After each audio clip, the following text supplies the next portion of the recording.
Welcome everyone to the Mindset Podcast, where each episode we explore how embracing adversity can lead to positive change. A little over 6 years ago I got sober from alcohol and drug addiction, and what I learnt during that period of time was how the biggest or smallest challenges in my life paved the way for the most positive and enriching period of growth and learning I've ever experienced. FRP is a people-focused firm, both with our excellent teams internally and clients we work with day to day. Like many other professional services firms, we give particular attention to delivering the best advice for people under what can often be extremely stressful situations. So it follows, spending time understanding how we can learn and grow from any periods of adversity we face will also see us evolve and grow as individuals and better serve our clients. This podcast aims to provide inspiration for others trying to progress in their careers, help professionals feel less isolated on their journey, and debunk the myth that we all have to be all right all of the time. Most importantly, we want to walk the walk of change and integrity with the experience of others who have walked the path before us. Challenges can be used for good. I absolutely believe this fact. I hope you enjoy. Hi everyone, I'm Priyanka Usmani. I'm a partner at Baker McKenzie, which is a law firm, and I specialize in restructuring and insolvency work, which is where I've obviously met Luke.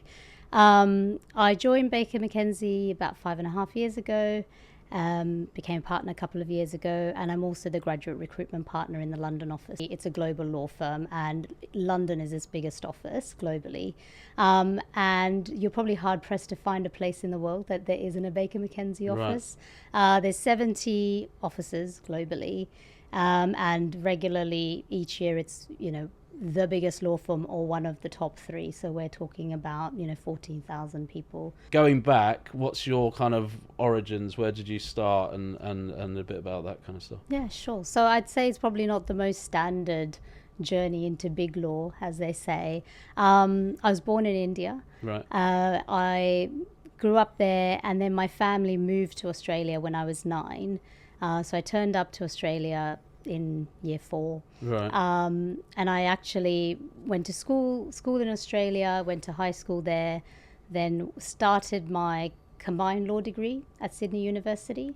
So in Australia, you can't go straight from school and do a law degree. You have to, it's a bit like America, you combine it with another discipline. So I was doing commerce and law side by side.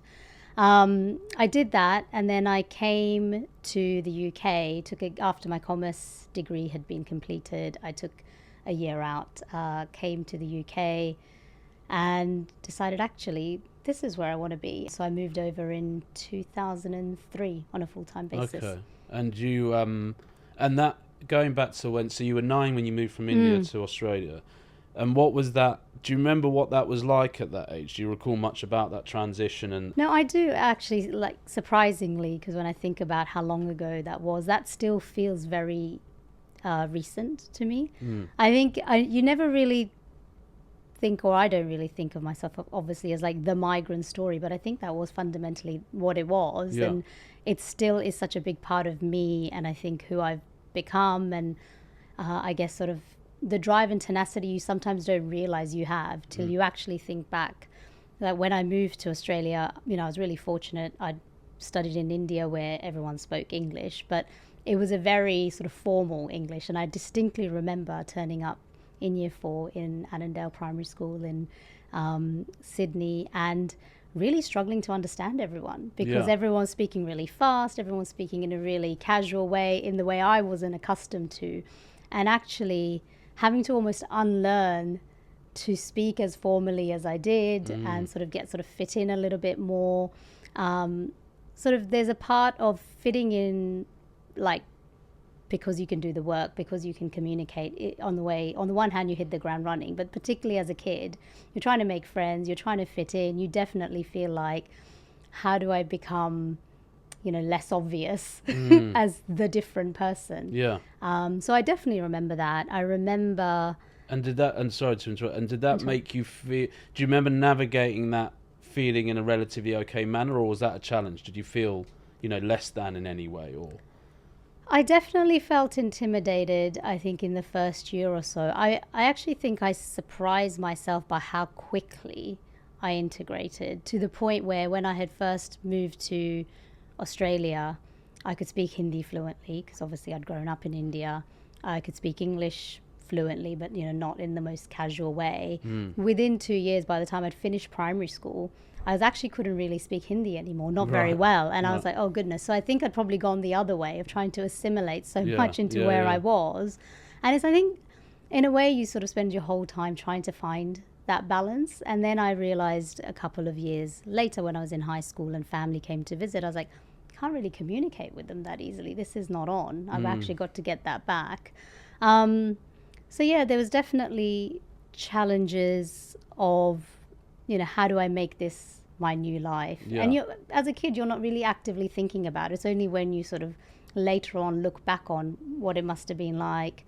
I think I saw my parents making a new life of something, and now I think about that and go, gosh, like just to turn up to a country where English, wasn't their first language, obviously. They ended up going to Australia at a time where it was like probably the first ever recession in Australian history. So it was, difficult economic times. And I really saw, particularly from my mum, like a drive and persistence to make the life in Australia work, which I think, as I say, you don't sometimes even appreciate the impact people have on you. And I definitely think the tenacity I have comes from my mom, and that's been developed over time. And as I said, you sort of don't even realize you've got that until sometimes people say to you, you're really ambitious. I was like, am I? I don't consider myself that way. Or you're really driven. And then you sort of take a step back and go, actually that drive to continually do more, continue to do better, probably all stems back from, that migrant story and wanting to get to the next level. Was there any other pertinent challenges that stick out when you look back on it? I look back at my time in high school really fondly. Right. I actually still have very good friends, some of whom have now located back to the UK as well, which is always nice. And London is a place where people always come through, so you always see friends. But my best friends, I think, some of them are still the ones from high school. So that was a really crucial period of my life. I think I've formed some strong friendships. I felt like there was a strong base around me. There was teachers who believed in me, and actually it was quite interesting. When I was in primary school, I was about to go to a particular high school, and the head teacher or principal of my school had actually set my parents aside and said, actually, that's not particularly academic school. I think Priyanka could do better. You should try for this school, which we hadn't even thought about. Right. And again, probably goes to like the way I approach the school my kids may go to is very methodical, structured. You're thinking about it now, my poor kids. Whereas my parents were probably just, trying to get on with the day to day. And again, sometimes small things can have such a big impact on your trajectory. And I genuinely think that intervention by the principal who led me to a school which was really, really supportive, quite academic, gave sort of the drive that I think might not have otherwise been there was a really crucial moment. So I think, I'm sure you've experienced this as well. Sometimes there's a lot from within, but actually you need someone else to also help you or show you the path where sometimes you don't necessarily see it.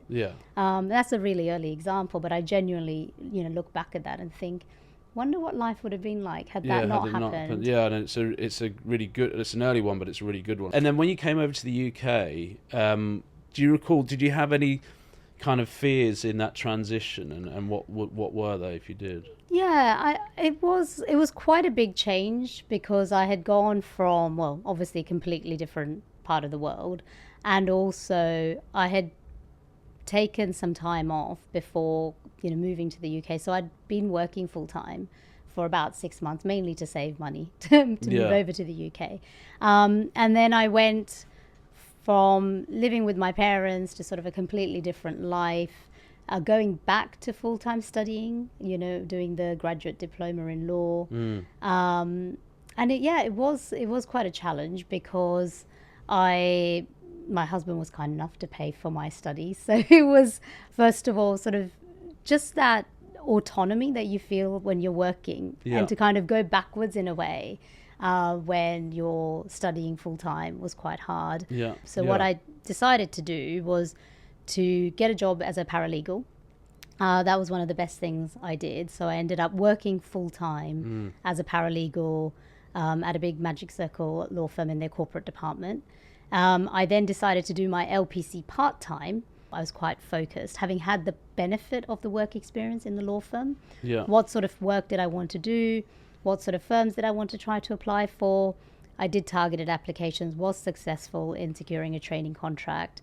And so I sort of saw that out, and then I went traveling for a year in the sort of natural year I had between finishing studies and starting my training contract. Did you wrestle at all with the concept of, well, actually, I'm a bit behind the curve now, I'm a few years behind the line, and all that kind of stuff? Yeah, I did. I think I was very conscious, actually, on the first day of my training contract. I distinctly remember sort of waiting at a coffee shop opposite the law firm because I was a bit early, and seeing other people who were clearly there for the same day. And like there was that almost that feeling of, oh God, do I really belong here again? Yeah. Because I was quite conscious and worried about being a lot older than the people in my cohort. But actually, again, firstly, there were other older people there. Right. There are other people that have had a change in career. So firstly, I think you always blow things a little bit out of proportion when you're anxious. It's sort of natural to do so. Yeah. It was sort of not long before I realized actually there are other people who've had a different trajectory, other people that have done things before they've gotten to this place.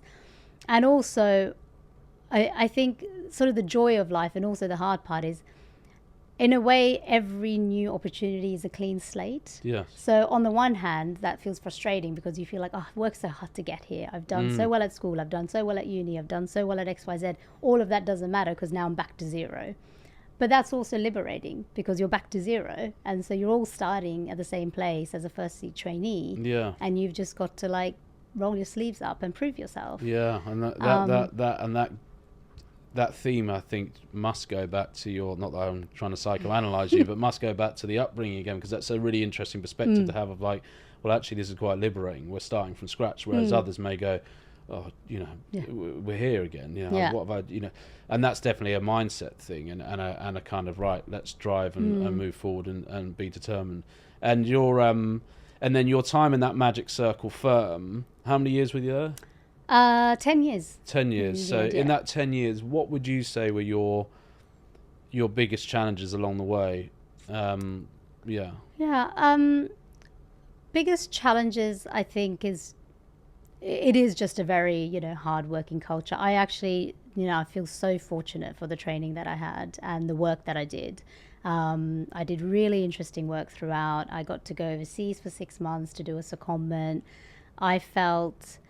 I had done work at a corporate law firm before as a paralegal, as I mentioned. So I was sort of determined that I was going to be a corporate lawyer. Yeah. And so I had done that, and I was convinced throughout my training contract I was going to be a corporate lawyer. And then my last sort of seat was in the restructuring and insolvency team, and the work was just so interesting. It was at the time of the last financial crisis in 2008. I was like, oh gosh, that's a curveball. Now I found a different route, and I just felt that.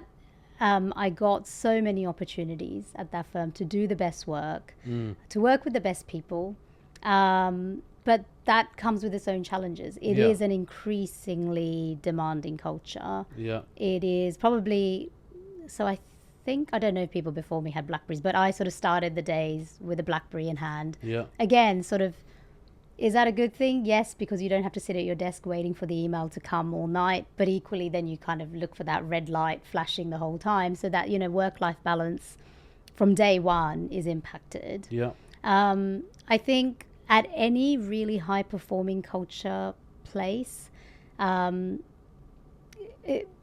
you constantly question whether you're good enough. Yes. And I don't think that's necessarily down to any one place. I think that's just the culture of any work environment. I'm sure it's the same at accountancy firms, same at banks, same at law firms. I think with doing the best work with the best people comes the sort of challenge of, and maybe this is just my personality thinking, do I belong here? Am I good enough? Am I good enough? Am I good enough? Yeah. And so that sort of pressure to continue to perform and sort of second guessing yourself, I think is partly a professional trait, a lawyer's trait as well. You constantly, second guess yourself. So as a female in that environment and having kids, how was that in relation to the context you've just painted about being high performing and everything else? Yeah, I think things have changed quite a lot in recent years. So I do think that it can be it can be much harder for females. I've definitely felt that. Like, I think as a female from an ethnic minority background, I don't think my race hasn't as obviously, I don't think, impacted on my career trajectory. Or, maybe it has and I haven't realized it. I'm sure to a certain extent it has. But to me, I think it's that sort of being in a business, having a child, being out of the business, coming back, trying to find yourself back in, trying to get back to where you were before you were on leave can be quite challenging. And I think that's at all firms. But the culture is definitely changing in the city. I think people, partly past part of COVID, everything has sort of been accelerated. Where I am now is really supportive of, I think, all working parents, not just working moms. I think that's the bit that's really important. Yes, as a female, you bear the brunt of the impact having children has on your career, because you're by default carrying the children. You're out while you've given birth to them, and then you're looking after them in their very early years.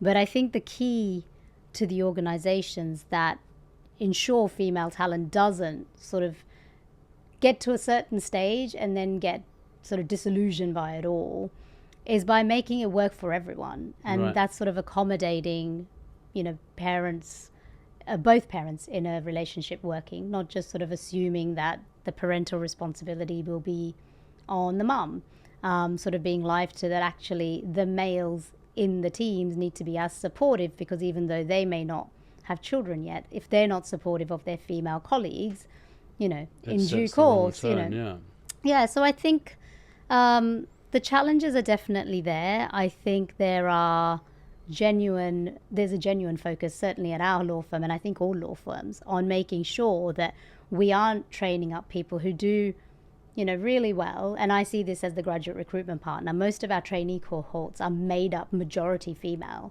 Right. And then you get to the ranks of senior associate, and then you lose quite a few people. Then you get to partner, and actually only a fraction of the cohort is then female. Right. How do we stop that talent drain? I think that's genuinely a real area of focus.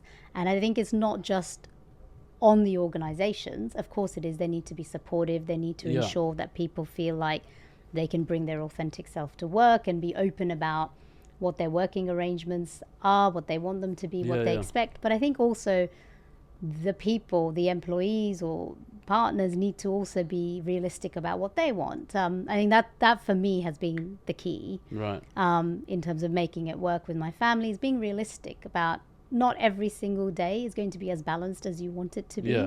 Some days you will be saying to your kids, I'm sorry, I'm not available at the moment because I'm on an urgent call, or I'm dealing with urgent emails. But it's about, well, on the whole, do I feel like this works more often than not?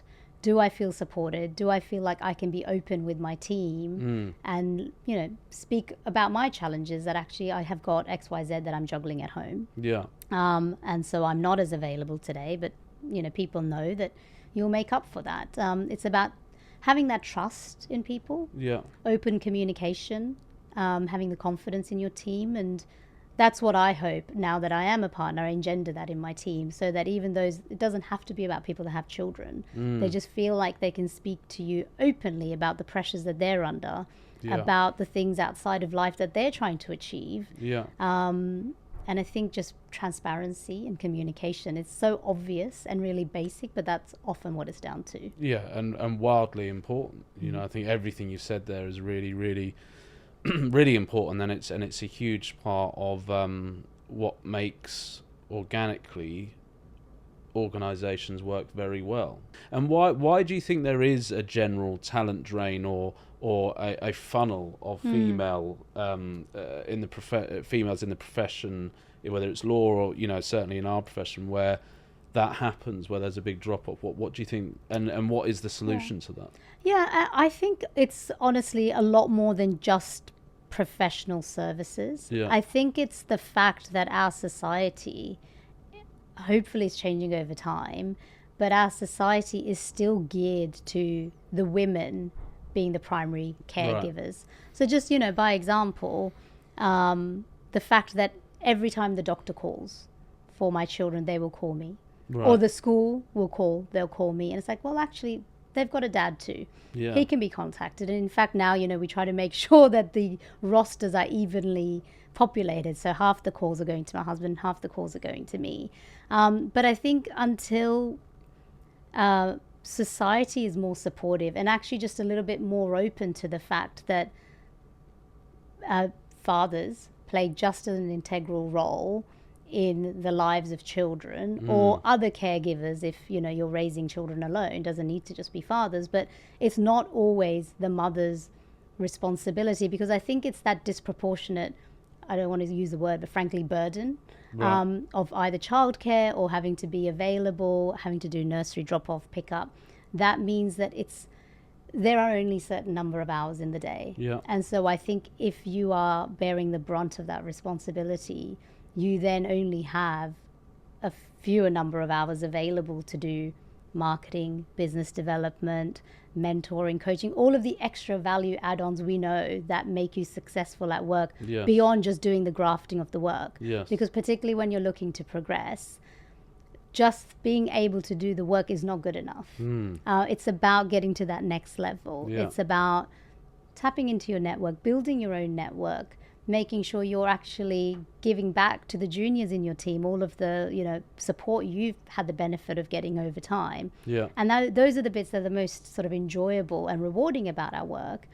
But if there's only 24 hours in the day and X are earmarked for childcare responsibilities and X are earmarked for discharging the work, there's probably just a formula that means to do the rest is minimized. Yeah. And so it all gets quite hard. And so do you really want to do that?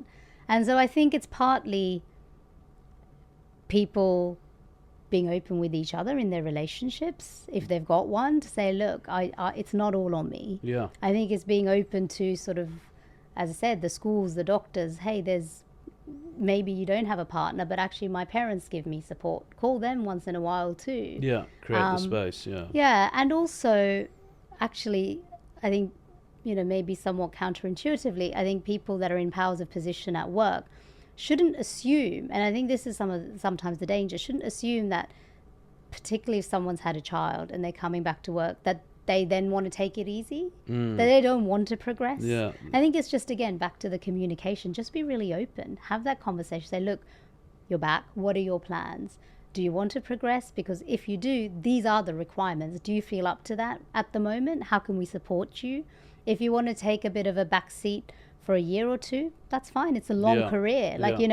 Kind of, you sort of don't realize how long you've been doing this for until you start saying out loud when you qualified or when you started to, then you realize, oh gosh, it is a long career. And don't get caught up, I'd say to people going through it, don't get caught up in having reached milestones by a certain age, having reached them by a certain point, and really don't compare yourself to your colleagues, your counterparts, because everyone has a different story. Yes, you might be older than those around you, but you've probably done a lot more interesting things before you got there. Or maybe you are a lot younger, but you've had to give up so much along the way. No one really knows what others are going through unless you ask. So I think sometimes it's just basic enough to just speak. Yes, yeah. The comparison thing's a really interesting one, isn't it? Because it's like, it's such an easy thing to do, and it can lead to so much kind of stress and suffering, because it's like, you're always comparing yourself to other and like you say, everyone's got a different journey, and everyone arrives at where they arrive at in their own time, and managing that as a whole different thing. When you look back at where you are today, and obviously you've got a journey in front of you still, but when you look back at where you are today, and India to Australia to the UK and Magic Circle, and then moving over to Baker McKenzie, is there anything you would have done differently about that time, anywhere along the way that you think would have helped you, or if you were speaking to your younger self at any of those pertinent points in the journey, would you give yourself some different advice, or some advice that would be more helpful, do you think? Yeah. I think two things. I think, don't be distracted by the noise. I think all of the things that we've been talking about, and it's impossible to do, and even now, it's not like you don't question yourself just because you're a partner at a law firm. You still worry about every decision. Absolutely. And there's still a journey ahead. But I think to my younger self, I would say, try not to get distracted by the inner voices, which often are the inner voices. Maybe there's some outwardly too, but really, for me, the thing that I've focused on is ultimately competence speaks for itself. Don't get overwhelmed by the fact that you are one of a handful of women or someone from an ethnic background or a bit older. Have confidence in your ability. Come sort of turn up every single day, do things to the best of your ability. And, you hope that gets noticed, and people will notice that you're competent. Don't be shy about making known what you're doing, but, don't get overwhelmed, I think, by the somewhat sort of barriers you think are there or you might actually be there, but just sort of turn up every day. And I think sort of hand in hand with that can be hard when you're in the midst of working really hard in the way we all do, is that I would encourage my younger self to sort of take a step back and look up and say, like, why am I doing this? Where to next? And be a little bit more strategic, because I think particularly when you're at big firms, there's sort of a particular career trajectory. You can just go from one job to the next without really thinking in a more focused manner, actually, what do I want out of my career? Where is this taking me? Is this the path that I'm happy to follow? And I think, that doesn't mean that the answer will be no, but just test yourself. And I think just focus on doing things in a slightly more sort of considered and deliberate way, rather than things happening to you in your career. As I say, easier said than done, because that doesn't necessarily stop, but I think you just need to, if you owe it to yourself, really. Yes, yeah. And I suspect the graduates at Baker's will be in a very good position with you leading the charge. But that's probably a good point to leave it. But awesome, thanks. Great, thank you for having me. Thanks.